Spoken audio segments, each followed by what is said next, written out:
I'm Eric Russell, and this is Under the Wig with Carmen Carrera. Well, actually, it's under the weave because I don't wear wigs anymore. Okay, under the weave. Under the weave. Carmen Carrera version. That's right. We are so flexible with this. We love it. Yes. So, how did you pick the name Carmen Carrera?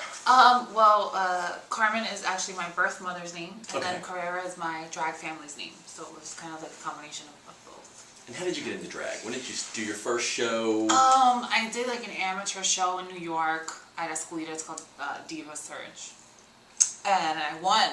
And then I was like, oh, okay, maybe there's some potential there. And I just kept doing it, kept winning, and they gave me a Saturday booking, and that was like the big deal, like to work on a Saturday with the cast, you know, and then everything kind of took off from there. I started working in DC and Philly and Boston and Massachusetts. I don't know how, I don't know what, I don't know. I think it was like MySpace days, so it was like promo. And then other venues just started booking me, and I had a car in high school, and I was like, well, let's just drive, you know. And I took my friends with me, and we just started to tour, you know, and then Drag Race came. So, yeah. I absolutely loved you on season 3 because the challenges, my favorite challenges are the photo challenges because I do photos, and you know they always have like micro reads, and they go, here's something crazy. Yeah. And I loved your Christmas shot. I hated it. But it was fun. But then you guys had 2 photo challenges that season. You did the body shot. I like the naked body stuff because that's what I'm most comfortable in. I mean, I honestly, like, it's just, I look at myself naked all the time in the mirror, you know, when I'm home. So it's just, it was fun because I was like, oh, okay, I guess I get to like really express myself, and I really gave them a lot more than that photo. You know, I'm surprised that they chose that one because there were so many others. And then I absolutely loved this commercial ad that you did. Yes. For Lift Me. I just love this. I thought it was fantastic. Steven Meisel, amazing. Just he's the amazing, you know, famous photographer. I didn't realize how major it was going to be when I was asked to do it. I mean, they said, oh, it's going to be in W magazine, and it's Steven Meisel, and I'm like, well, is it me and the rest of the girls? Is it the whole cast of Drag Race? They're like, no, it's just you. And I was like, pressure? Okay. Just you. Yeah, and then it came out, and then it was so big. Like, so many people really loved it, and I was just like... Well, it's a fantastic show. No, it's amazing. It's amazing. And I mean, honestly, like, we created that costume right then and there. You know what I mean? And we had... originally, we had a huge bow that was supposed to go... Well, Jason Wu had made me this huge bow that was supposed to go, like, on my butt. Okay. And we tried it, and Steven was like, no. No bow. Naked. Naked. Okay. The way Carmen is supposed to be. Yeah. I think, you know what it is? I think some way, somehow, like, when I was being created, I think that I got some of that energy, like some kind of like, what was that goddess, Aphrodite? Aphrodite. Yeah, there's also like a nude, Birth of Venus, right? Isn't she Birth. like naked? Yeah, I think, I don't know, I think I got some of that energy. Venus on the half shell, she's coming out of the ocean, and she's all... I think when I was being created, I think that, I don't know, I got some of that. You got some of that. Yeah. This is who I am. Yeah, like, honestly, like, I've always, it's not like I, you know, was trying, I don't know, like, growing up, I've always looked at my body and just was like, wow, my body's so nice, and I've always just known what to do, I don't know, you know, and like, when I went to perform and do my shows, I was like, I can serve body, why not? Body. And I don't know, it just took off from there. So I think it's pretty amazing. Like, I look at, you know, stuff that I've done and these photo shoots and these things, and I'm just like, wow, you know, like, I was just like this little kid used to look in the mirror and be like, oh, I like this and I like this, and then it's the same, there's the same poses that I do when I do my shows. Right. It's so funny, you know. So well, they're absolutely fantastic. Yeah, I love it. Did you have a favorite challenge on Drag Race? Did one like you really loved? You know, it's so funny because I barely remember Drag Race. Just went like that, going, we were here. Because it was 3 years. It was like 3 years ago. You know, and it was a point in my life where I was just so like young, naive. Like, I was just confused. I was so many people at once. You know, I was trying to be this masculine gay boy, which I was just confused because I just didn't know. I didn't feel right. And then, you know, I would try to be this bitchy drag persona because that's what I was used to, you know, back home in New York. That, I mean, in any drag circuit, there's always, you know, that cattiness and that, like, competition kind of like feel, whatever. So I always had my guard up. So, you know, and then doing drag was the only way that I can express how I felt on the inside about myself. So it was kind of like, it was always like I was either trying to keep up, if I was going to be in drag, it was like, yes, I'm being feminine, I love to express myself, but then again, I have to keep this like bitchiness because that's how everyone else was. Right. And then try to be this boy, and then try to be like masculine and butchy and with these fitted caps and Jordans, and because that's what everyone else was doing. So I, at that time I was just so lost and confused, but I would say I really loved doing like the jock challenge. The jock challenge. I really enjoyed that challenge. I liked it. I think that episode was probably like, that episode was all about me. It was like I came back, then I left again.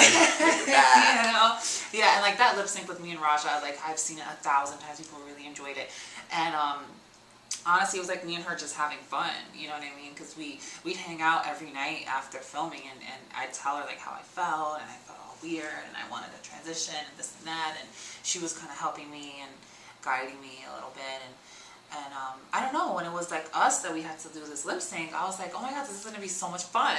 You know what I mean? It was just, and y'all seem to really enjoy that.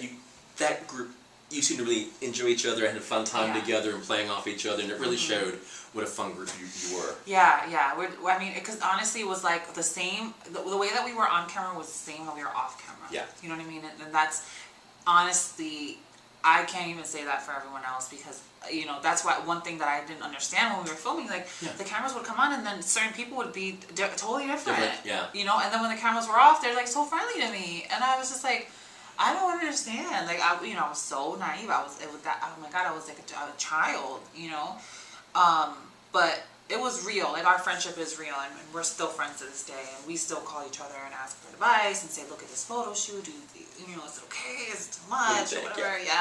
So, Raja and Manila Delta, they're like my best friends. And you talked about transitioning, which I think is absolutely fantastic, because you've done a lot for two things. You've been very active in AIDS awareness and activism, and also on trans issues. Yeah. Touch on those. Well, you know what? I grew up in an environment, like in my school, like I was in the same school from first grade to graduation. So, I don't know if people, I'm pretty sure that, people knew about me or knew that I was different or whatever, but I was never bullied because I grew up with the same people. You know what I mean? So it wasn't ever a problem. But I would see new kids come in that were gay, openly gay, and they get like beat up and get bullied, and I was so afraid, and I never stood up for them. I was just like, oh my god, and now I feel like I have a certain responsibility, you know what I mean? Like, I have to stand up for these people that that I would even, before I transitioned, I had transgender friends, and we'd go out, and, some of them would get picked on, and just randomly, just walking down the street, and just minding your business, and us being happy people, and it just ruins the whole day, and I'm just like, this is gross. Like, what gives people the right to just feel like they can pick on someone, because they're different, or call them out, or make them feel uncomfortable? And I'm like, I never want to go through that in my life, so I knew that I had this certain, like, platform. I had people's attention, right. So I wanted to definitely do the right thing and just be responsible and carry myself with the same values and that I was brought up with, and just teach people, because I knew that it was just ignorance, because I guarantee you that most of the people out there that seem to have problems with trans people probably have never known a trans person, never know, and you know what I mean? They don't know anything. They just assume, they think they know, and it doesn't make sense. So I noticed that a lot of people were friendly with the whole idea of drag and stuff, and like, it was a time where RuPaul's Drag Race was really, really, really getting big. Like, I feel like season 1, people were like, oh wow, and then season 2 was like amazing, and then season 3 was like, oh yes, we really like this, and then just, it's so big, it's huge now. Because drag is everywhere now. Yeah, like, everyone loves drag now. Straight, doesn't matter. It's in commercials, Travelocity. There's been Priscilla Queen the Desert on Broadway, and now you've got the award-winning Kinky Boots on Broadway. Drag is so mainstream, which is fantastic. Yeah, it's an art that should definitely be, showcased, and I'm happy that I have been a part of it. You know what I mean? And I was just like, I have these people's attention, and let me, instead of just, keeping it to myself, because I thought maybe I should keep it to myself. Maybe I shouldn't. They were so critical of me on the show. Maybe I shouldn't be open and say this is me. But I was like, you know what, I can't, you know what I mean? I really can't. Plus people already kind of knew.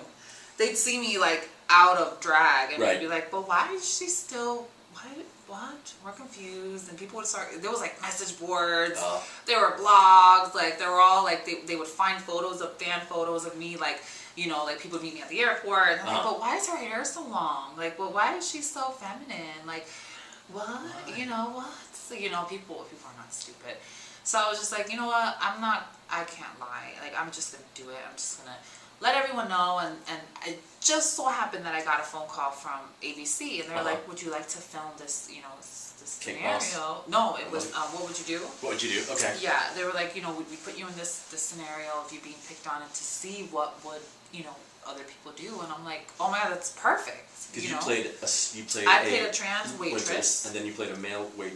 No, there was another actor. Okay. Yeah, that was just a customer that knew me before I transitioned. Okay. That was kind of the thing. That was the whole... And then he was just gonna be all disgusted and just to see what the other people around would say. And I was like, that's perfect because that's the same exact thing that I'd see my friends go through, but no one would say anything. Mm-hmm. You know what I mean? Because they just didn't want to get involved. It was dramatic or whatever it was, or just people thought it was funny for some stupid reason. And it's just like when you're in a situation like that, when you're caught off guard, you're just like, whoa, But it was good. What kind of reactions did you get? Did you have people that would stand up for you then, or they just kind of look, or they did stand up? In the beginning, it was a little weird. Okay. The first time that we did it, I was like crying, bawling, crying, like, oh my God, like I knew it was a setup. Right. But still, it was. I'm so sensitive to everyone's energy, and they were so like, it was overwhelming. You know what I mean? Like this guy, he was such a good actor. He just let into your life. Whoa, okay. He was such a good actor. And I was but you'd say, that was a great experience. Yeah, it was a good experience. Like it actually sparked my interest in acting because I was just like, oh, this is kind of fun. After we did it like 2 or 3 times, I was kind of used to it already. But a lot of the people, they stood up for me, and I was like, oh my God, like that made me cry even more because I'm like, wow, and that made me feel good because then I thought I have support from people. There are people that write to me all the time. Do you have a fan letter? You say people writing to you. Do you have a fan letter or someone's letter that stood out to you that you've touched and you didn't realize? Honestly, like there's so many. Because when you're someone that is someone in the public eye that people would normally look down upon, because I feel like trans people are still kind of like the bottom of the barrel. Like they feel like they're kind of out there. They're trying to fighting for respect, and then when people see someone that's successful, happy, and loved, it's all of a sudden you get this outpouring of all these like people that come out of nowhere, from different countries, and it's like there are a lot of people that, not even trans people, a lot of women write to me and they say, a lot of people write to me. I mean, I would say men write to me, but it's kind of like inappropriate. It's not the same thing, right? It's not the same thing. But I mean, yeah, there have been a few like straight guys that written to me and said, wow, like you really opened my eyes to acceptance and stuff, and that's amazing. And that's really all I want to do. I want to be successful. I want to continue doing whatever it is that I'm doing. I honestly don't know what I'm doing. Right. I just always find myself with these amazing opportunities, and I'm not gonna turn them down because I think that I'm gonna try to go and be as successful as I can. And the more people know about me and know my story, it's just gonna open doors for what's to come.